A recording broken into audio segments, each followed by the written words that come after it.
जय जिनेन्द्र बंधु। कार्यक्रम समस्या एक समाधान अनेक में अभिनंदन है आपका। मैं हूं आपके साथ डीजी सिंह और आज हम अपने कार्यक्रम में बात करेंगे स्थिरता होने के, स्टेबिलिटी के ऊपर। जी हाँ, स्टेबिलिटी, स्थिरता कहीं भी, किसी भी फील्ड में, किसी भी चीज में अनिवार्य होती है। कैसे? आज के कार्यक्रम के माध्यम से आप जानेंगे। स्टेबिलिटी की बात करते हैं तो बहुत सारी चीजें आती हैं जहन में। स्टेबिलिटी कहीं भी हो सकती है, जॉब, रिलेशनशिप, बिजनेस, ऑफिसेस, हर जगह। क्योंकि अगर आप किसी एक चीज पे एडमिट नहीं है, किसी एक चीज को अपने जीवन में नहीं अपना रहे हैं, तो आप कंफ्यूज हैं, आप स्थिरता के बारे में जानते ही नहीं है। आज हम उसी पे चर्चा करेंगे कि कैसे डिफरेंट फील्ड्स में हमें स्थिरता नहीं मिल पाती है, हम एक जगह टिक के कुछ नहीं कर पाते हैं।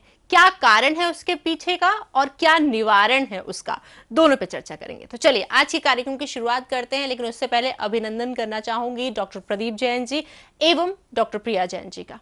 जय जिनेन्द्र, स्वागत है आप दोनों का कार्यक्रम में।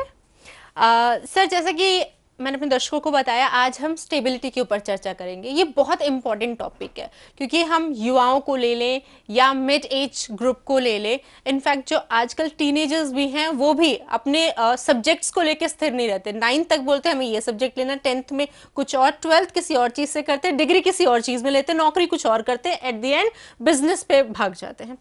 तो मैं ये नहीं कहूंगी कि मिड एज लोगों को ये प्रॉब्लम है, ये प्रॉब्लम कहीं ना कहीं बच्चों से शुरू हो जा रही है। तो क्या कारण है, सबसे पहले तो ये मैं जानना चाहूंगी। बिल्कुल ठीक कहा आपने। आज जो ये हमारे परिवेश चल रहा है, आज जो हमारा समाज में हम देख रहे हैं, वो सबसे ज्यादा यही चीज देख रहे हैं। बच्चा पढ़ता है लेकिन वो जो चीजें अपना कैरियर सोचता है उसे पता ही नहीं होता। आज हमारे पास ही बच्चे आते हैं, क्लाइंट्स के बच्चों से हम पूछते हैं कि आपको क्या बनना है। उनको पता ही नहीं होता उन्हें बनना क्या है, क्या करना है। लाइफ का कोई गोल ही नहीं है, लाइफ का कोई मोटिव ही नहीं है।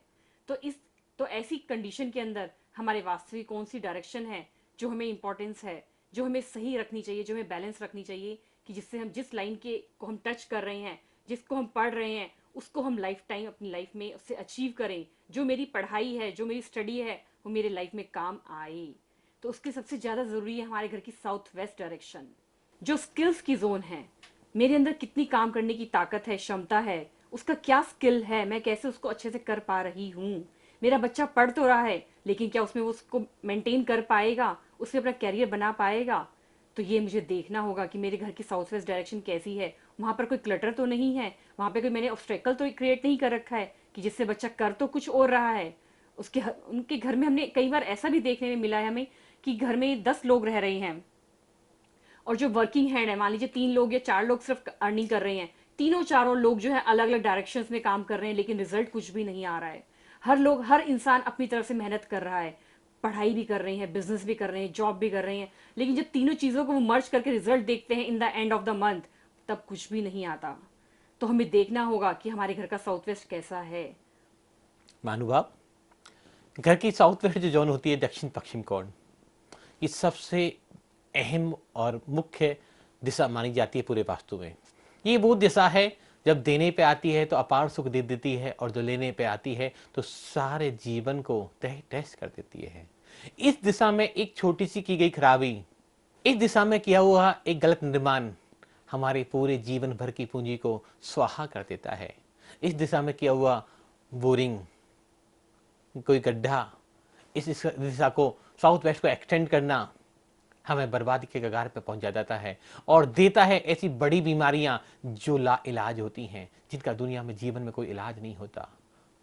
Cancer, brain haemorrhage, kidney failure, ऐसी बड़ी बड़ी बीमारियां जो डायग्नोस ही नहीं हो पाती और व्यक्ति एक दिन मृत्यु के गाल में समा जाता है।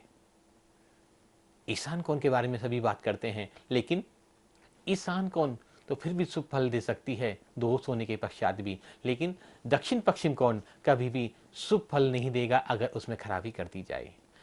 यही अपोजिट कर दिया जाए, उस दिशा को भारी कर दिया जाए, सही कर दिया जाए, सही निर्माण कर दिया जाए, वास्तु के हिसाब से उसको ठीक कर दिया जाए, तो उसकी एनर्जी को बैलेंस कर दिया जाए। हाँ जी, तो उस दिशा से इतना फायदा लिया जा सकता है कि आदमी रातों रात फर्श से अर्श पे पहुंच जाता है, कामयाबी की बुलंदियों को छू जाता है। हमारी सारी कार्य क्षमता का विकास, हमारी स्किल्स कहीं डेवलपमेंट होते हैं तो साउथ वेस्ट से होते हैं। साउथ वेस्ट बेसिकली हमारी चीज में, जैसे एक पौधे के अंदर हम पानी डालते हैं और वो बड़ा होता है, वो फल आते हैं, वो फूल आते हैं, उसी तरह साउथ वेस्ट है हमारी लाइफ में। वहां पर हम जो भी काम कर रहे हैं तो उससे हमारी स्किल्स डेवलप होते हैं, हम लाइफ में अपने अपने ड्रीम्स को, अपने डिजायर्स को अचीव कर पाते हैं। जी, तो हम यहाँ पर डिफरेंट डिफरेंट कैटेगरीज के बारे में डिस्कशन कर रहे हैं। अगर मैं एक बहुत इंपॉर्टेंट टॉपिक लेती हूँ, रिलेशनशिप के ऊपर मैं अगर चर्चा करूँ तो आजकल के टाइम की अगर मैं बात करूँ तो बहुत सारे ऐसे चीज़ें देखी जा रही है, वेदर दे आर मैरिड और अनमैरिड, उनका रिलेशनशिप स्टेटस उन्हें खुद समझ में नहीं आता, वो कमिटेड है या नहीं है। अगर कमिटमेंट में भी है तो कुछ टाइम बाद उनका ब्रेकआउट हो जाता है। सो क्या रीजन है इसके पीछे, क्या जोन खराब है उनका, कि पार्टनर के कौन से वाले पार्टनर की अगर मैं बात करूं तो उनका जोन ज्यादा उस पर भारी पड़ रहा है? बिल्कुल, उनके घर में भी कहीं ना कहीं साउथ वेस्ट में ही क्लटर होते हैं, वहीं कहीं ना कहीं कंजेशंस होती हैं, जिसके कारण उनकी रिलेशनशिप जो है वो अच्छे से नहीं चल पाती है। वो सोचते हैं कि हम प्लानिंग करेंगे, आने वाले कल में हम मैरिज करते हैं, लेकिन वो कहीं ना कहीं मैरिज तक पहुंच ही नहीं पाते, उनकी रिलेशनशिप ब्रेक हो जाती है। और ऐसा बच्चों के साथ भी देखने को बहुत ज्यादा मिलता है कि बच्चे क्या कर रहे हैं, अपनी स्किल्स में बहुत ज्यादा काम कर रहे हैं, पढ़ाई कर रहे हैं, लेकिन एकदम से मूड चेंज हो जाता है। पहले वो साइंस साइड लेते हैं, फिर वो कॉमर्स में आ जाते हैं, और फिर वो बाद में पता चलता है कोई और ही फील्ड उन्होंने ज्वाइन कर ली। वो उनसे भी रिलेशनशिप नहीं मेंटेन कर पाते। तो दोनों ही चीजों के अंदर सेम चीज Relationship और जो skills। बिल्कुल बिजनेस में है या नौकरी में ज्यादातर देखा जा रहा है, ये प्रॉब्लम्स आ रही हैं, स्किप करना। क्या रीजन है उसके पीछे? बिल्कुल, डेफिनेटली उसके पीछे भी कहीं ना कहीं हमारी यही जोन एक्टिवेट है घर में। इसी को हमने बेकार कर रखा है, रेस्टलेस कर रखा है, जिसके कारण इंसान जो है एक जॉब से सेटिस्फाइड ही नहीं हो पाता, फिर उसको दूसरी जॉब करने का मन करता है, फिर वो स्किप कर देता है, फिर तीसरी करता है, कहीं पर भी उसको सेटिस्फेक्शन हो नहीं पाती। वो रिलेशन मेंटेन ही नहीं कर पाता कि ये जो कंपनी है, ये मेरा जो मालिक है उसकी नहीं, ये मेरी कंपनी है, ये मेरा अपना बिजनेस है, मुझे इसको ऊंचाइयों तक लेके जाना है। जब तक उसके अंदर ये भाव नहीं है, वो स्टेबल हो ही नहीं सकता, वो अपने ड्रीम्स को अपने अचीव कर ही नहीं सकता। यदि उसके मन में यही भाव है कि मैं तो नौकरी कर रहा हूँ, मुझे मंथली जो सैलरी मिल रही है इट्स इनफ फॉर मी, तो यदि उसकी सोच ही इतनी छोटी है, इतना उसने अपने आप को इतना संकुचन कर लिया, तो वो कैसे लाइफ में ग्रोथ करेगा?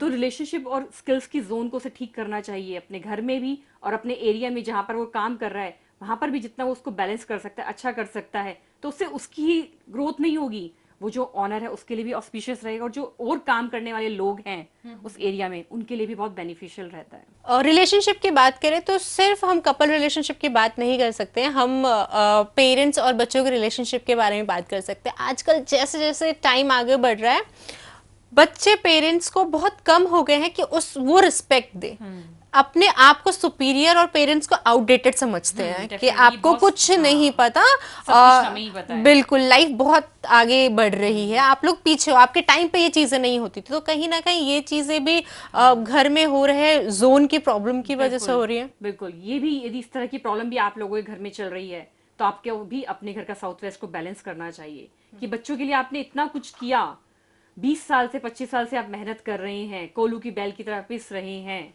आपने करोड़ों रुपया उनके लिए इकट्ठा कर दिया, लेकिन बच्चों को उसकी इंपॉर्टेंस ही नहीं है। बच्चे आपको सोच ही नहीं रहे कि वो रिलेशनशिप को कैसे मेंटेन करें आपके साथ, कि आपको जो उन्हें इज्जत देनी चाहिए, जो उन्हें सम्मान देना चाहिए, वो देते ही नहीं है। और अभी इस लॉकडाउन में हमें बहुत सारे ऐसे केसेस भी देखने को आए, बच्चों को एग्जाइटी हो जाती है, बच्चे पेरेंट्स ने जरा सा कुछ कहा, सिर्फ उनके भले के लिए कहा, अच्छे के लिए कहा, लेकिन बच्चे कोई गलत स्टेप उठा लेते हैं। तो हमें देखना चाहिए कि रिलेशनशिप कहाँ पर हमारी गड़बड़ा रही है, कहाँ पर हमारा और बच्चों का रिलेशन अच्छा नहीं है, हम उसको बैलेंस करें। ठीक है, money is very important, money बहुत जरूरी है हमारी लाइफ में, लेकिन उससे भी ज्यादा जरूरी है हमारी अपने परिवार के साथ रिलेशनशिप कैसी है, मेरे बच्चे मुझे कितना इंपॉर्टेंस दे रहे हैं। यदि वो चीज नहीं है, इज्जत नहीं है, सम्मान नहीं है, तो पैसा भी किसी काम का नहीं है। बिल्कुल। प्रदीप जी, आपसे बात करना चाहूंगी, ज्योतिष क्या कहते हैं इन चीजों पे? जैसे मैंने पहले ही कहा कि वास्तु में सबसे ज़्यादा मायने रखती है साउथ वेस्ट की जोन, तो ऐसे ही नवग्रहों में माना जाए तो राहु केतु बहुत बलशाली माने गए हैं।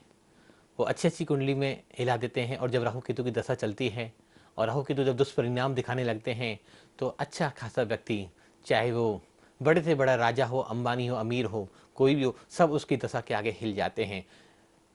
क्योंकि राहु की ताकत अपने आप में, वैसे राहु ग्रह और केतु ग्रह को छाया ग्रह माना गया है, उनकी अपनी कोई भी ताकत नहीं है, लेकिन छाया ग्रह होकर भी वो विशाल सूर्य को भी ग्रहण लगा देते हैं, वो विशाल से विशाल चंद्रमा को भी ग्रहण लगा देते हैं। जब उनकी दशाएं और अंतर्दशाएं हमारे जीवन पे आती हैं, दुष्प्रभाव डालती हैं, तो अच्छा खासा जीवन नरक में बनना चला जाता है। हमारे जीवन में धन संपत्ति की कमी तो होती है, स्वास्थ्य लाभ, बड़ी बड़ी बीमारियां हमें घेर लेती हैं, कोर्ट कचहरी के केस आ जाते हैं, मुकदमों में हम घिर जाते हैं, और आपसी जो बार बार जिनसे बात क्यों कर रहे हैं कि रिलेशनशिप कि परिवार में जो शत्रुता के भाव पैदा हो जाते हैं, अपने ही पराये होने लग जाते हैं, और हम समझ नहीं पाते आखिर हो क्या रहा है। अगर हमारे घर की साउथ वेस्ट जोन खराब है और परिवार में संयोग से किसी भी व्यक्ति की राहु की दशा, महादशा, अंतरदशा, प्रत्यंदशा, सूक्ष्म दशा कुछ भी चल रही है, राहु सूर्य को पीड़ित कर रहा है, राहु चंद्रमा को पीड़ित कर रहा है, राहु पंचम हाउस में बैठा हुआ है, राहु लगन में बैठा हुआ है, तो निश्चित ही हमारा पतन अवश्य होने लग जाता है। हम डेप्थ की ओर जाने लग जाते हैं, क्योंकि ज्योतिष और वास्तु दोनों एक दूसरे के पूरक हैं। लेकिन जब साउथ वेस्ट जोन की बात करते हैं और राहु केतु की बात करते हैं, तो अपने आप में बहुत बड़े रोल प्ले करते हैं, बहुत बड़ी भूमिका ये अदा करते हैं हमारे जीवन में। जी बिल्कुल। प्रिया जी, आपसे जानना चाहूंगी कि समस्या हमें समझ में आ गई, कौन सा जोन भारी पड़ता है इन सब चीज़ों के ऊपर, उपाय क्या है? बिल्कुल जी। ये सबसे अच्छा सवाल है आज का, और सभी को इसकी जरूरत है। हम भी चाहते हैं कि सबके परिवार सुखी रहें, स्वस्थ रहें, सब आनंद से रहें। तो क्या है उपाय, समझते हैं आज के विशेष उपाय जो सभी को करनी चाहिए। इस जोन के अंदर, साउथ वेस्ट की जोन के अंदर, आप अपनी फैमिली की पिक्चर लगाइए, एक ज्वाइंट आप फोटोग्राफ क्लिक करिए। जितने भी आप फैमिली में मेंबर्स हैं, 8 मेंबर्स हैं, 10 मेंबर्स हैं या 16 मेंबर्स हैं, जितने भी मेंबर्स हैं उन सबको आपस में बिठाकर प्यार से एक फोटो क्लिक कीजिए, सबकी हंसते हुए। खड़ा कोई भी ना हो, ये भी ध्यान रखिए, मेरी बात सुनिएगा। खड़ा इंसान कोई भी ना हो, सब लोग जो हो बैठे हुए हों उस पिक्चर के अंदर। वो पिक्चर आप अपने घर के साउथ वेस्ट में लगाइए, और पीछे कोई ना कोई वहां पर वुडन कलर जो होता है, लकड़ी का जो रंग होता है, उसका बैकग्राउंड दीजिए। तो आपको पता भी नहीं चलेगा जो आपकी रिलेशनशिप सबसे बिगड़ रही है, कहीं ना कहीं अनबन चल रही है, जो आपके अपने ही शत्रु बन गए हैं, उनमें आपस में प्यार होने लगेगा। तो आप सबको अपनी रिलेशनशिप को अच्छा करने के लिए सबसे अच्छा टिप है ये कि सबकी फोटो क्लिक करिए, एक साथ एक फ्रेम में उसको वहां पर लगा दीजिए। ये फोटो आपके परिवार के सदस्यों की हो सकती है, या आपके पार्टनर की हो सकती है, या आपके लाइफ पार्टनर की भी हो सकती है। सबसे अच्छी जो प्लेस जो लाइफ पार्टनर के साथ पति पत्नी की जो फोटोग्राफ्स लगाने की जगह है, सबसे बेस्ट जगह साउथ वेस्ट जगह मानी गई है। जी बिल्कुल। एक और प्रश्न यहाँ पर पूछना चाहूँगी, स्टडीज़ की हम बात कर रहे थे, बच्चों के अंदर जो अपने करियर को लेके जो इश्यूज होते हैं, जो कन्फ्यूजन्स होती हैं, उनको अगर दूर करना है तो उनको अपने कमरे में क्या कुछ ऐसा उपाय करना चाहिए अपने स्टडी रूम में जिससे वो थोड़ा क्लियर रहे? बिल्कुल। साउथ वेस्ट की जोन में बच्चों को बिठाएं, ज़्यादा समय तक टिके रहेंगे, ज़्यादा समय तक, लंबे समय तक एक ही सब्जेक्ट को पढ़ेंगे, और मेमोरी तो शार्प होगी ही उनकी, लेकिन जैसे पार्टनर के साथ उनका रिलेशन अच्छा होगा, ऐसी बुकों के साथ, किताबों के साथ, पुस्तकों के साथ उनका संबंध अच्छा बनेगा, उनसे प्रेम बढ़ेगा। वो पढ़ेंगे एक एक किताब को, एक एक कॉपी को, एक एक नोटबुक को, एक एक पेज को, एक एक चैप्टर को ध्यान से अध्ययन करेंगे। और साउथ वेस्ट में बिठाना है और फेसिंग उनकी नॉर्थ ईस्ट की तरफ हो तो बहुत अच्छा रहेगा। दूसरा टिप्स इसमें ले सकते हैं बच्चों की पढ़ाई के लिए, अपना पेन होल्डर जिसमें पेन रखते हैं साउथ वेस्ट में रखें। निश्चित ही आपकी पढ़ाई में 4 चांद लग जाएंगे, आपको जल्दी याद होने लग जाएगा, आपके करियर में ग्रोथ होने लगेगी, और आप जो चाहते हैं वो हो जाएगा। और लेकिन साथ ही साथ आप जो बनना चाहते हैं, जो आपका गोल है, जो आप अचीव करना चाहते हैं, उसकी पिक्चर भी आप अपने इस बेडरूम में लगाइए, और बच्चा उसके अंदर वो देख रहा हो, बैठा हुआ उस पोजीशन के साथ कि यस मैं आई अचीव दिस। ठीक है, उसने अभी अचीव नहीं किया है, लेकिन उसको प्रेजेंट में जीने लग जाए, तो उससे उसका रिलेशन भी बहुत अच्छा हो जाएगा। साउथ वेस्ट की बात हम कर रहे हैं, ये कौन सी, ये जो दिशा है, इसके अंदर हमें किस चीज का निर्माण करना चाहिए? साउथ वेस्ट दिशा में हमें बेडरूम बनाने की बात करते हैं बहुत सारे लोग। हम तो कहते हैं सबसे बेस्ट जो दिशा मानी जाती है साउथ मानी जाती है बेडरूम के लिए, लेकिन फिर भी कोई दूसरा ऑप्शन नहीं है तो साउथ वेस्ट में भी बेडरूम बनाया जा सकता है। ये हर प्रकार की चीजों में जो प्रॉब्लम्स है स्टेबिलिटी के रिलेटेड जैसे हम बात कर रहे हैं, तो सब में कारगर साबित होता है। पहली बात एक बार मैं बच्चों के लिए कहना चाहूंगा, सिर्फ उपायों से काम नहीं चलेगा, आपको अपनी पढ़ाई पे फोकस भी करना होगा। कुछ लोग कहेंगे हमने तो साउथ वेस्ट में पेन होल्डर भी रख दिया, मेरा बच्चा साउथ वेस्ट में पढ़ता भी है, वहीं बैठा भी रहता है। अगर वहाँ आप गलत एक्टिविटी कर रहे हैं, आप मूवी देख रहे हैं, आप पिक्चर देख रहे हैं, आप चैटिंग कर रहे हैं, आप कुछ और एक्टिविटी कर रहे हैं, तो शायद काम नहीं चलेगा।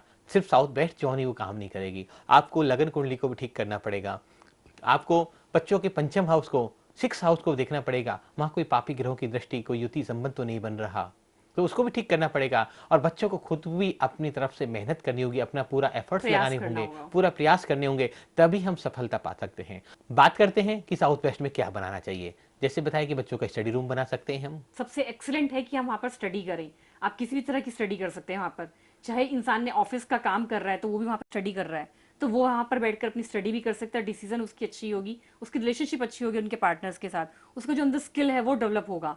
तो वहाँ पर आप अपना स्टडी रूम बना सकते हैं। स्टडी रूम मीन्स छोटा बच्चा भी वहाँ पे पढ़ सकता है, और चाहे वो 50 साल का ही व्यक्ति है वो भी वहाँ पर पढ़ सकता है। ठीक है। हम अपना सेफ लॉकर वही हम वहाँ रख सकते हैं कि जो एक बार पैसा आ जाए वो स्टेबल रहे, बार बार खर्चे ना हो। क्योंकि सबसे ज़्यादा समस्या हमने पिछले एपिसोड में करी कि खर्चे की होती है कि पैसे को कहाँ रखें। तो साउथ वेस्ट पैसे को रखने के लिए सबसे बेस्ट जोन मानी जाती है। बिल्कुल। प्रिया जी, एक आखिरी सवाल आपसे जानना चाहूंगी। जो लोग नौकरी में स्थिर नहीं हैं, तो उनको भक्तांबर स्त्रोत का कौन सा काव्य का जाप करना चाहिए? बिल्कुल। जिन लोगों की लाइफ के अंदर बहुत सारी प्रॉब्लम्स आ रही हैं, वो अपनी लाइफ में स्टेबल नहीं है, उनकी जॉब जो है हर महीने चेंज हो रही है, चाहे वो घर से काम कर रहे हैं। अभी हमने लॉकडाउन के प्रोसेस में देखा, एक इंसान 2 महीने काम कर रहा है फिर उसने स्किप कर दिया है। तो ऐसे लोगों को भक्ताम्बर स्त्रोत का 19वें नंबर काव्य का जाप करना चाहिए। 27 बार श्लोक, 108 बार रिद्धि, 108 बार मंत्र जाप। और सुबह साउथ वेस्ट के ब्रह्म मुहूर्त में वो करें, 4 से 7 के बीच में, हल्के रंग के कपड़े पहनकर, और नमक का त्याग करें। जॉब उन्हें पता भी नहीं चलेगा जो उनकी लाइफ में प्रॉब्लम्स आ रही हैं, जो भी उनके जॉब के इश्यूज चल रहे हैं, वो कब डिसॉल्व हो गए। और साउथ वेस्ट डायरेक्शन को ठीक करने के लिए हम 41 नंबर काव्य का पाठ करें। इसकी हमने एक पेंटिंग भी डेवलप करी है, उस पेंटिंग को भी आप लगा सकते हैं। और भक्तांबर स्तोत्र का 41 नंबर काव्य का यंत्र भी अगर वहाँ स्थापित किया जाए तो निश्चित ही वहाँ के वास्तु दोषों के आपको आराम मिलेगा। राहु केतु की दशा, अंतरदशा, महादशा में भी आपको 41 नंबर काव्य की साधना और यंत्र स्थापित करने से भी बहुत बेनिफिट मिलने वाला है।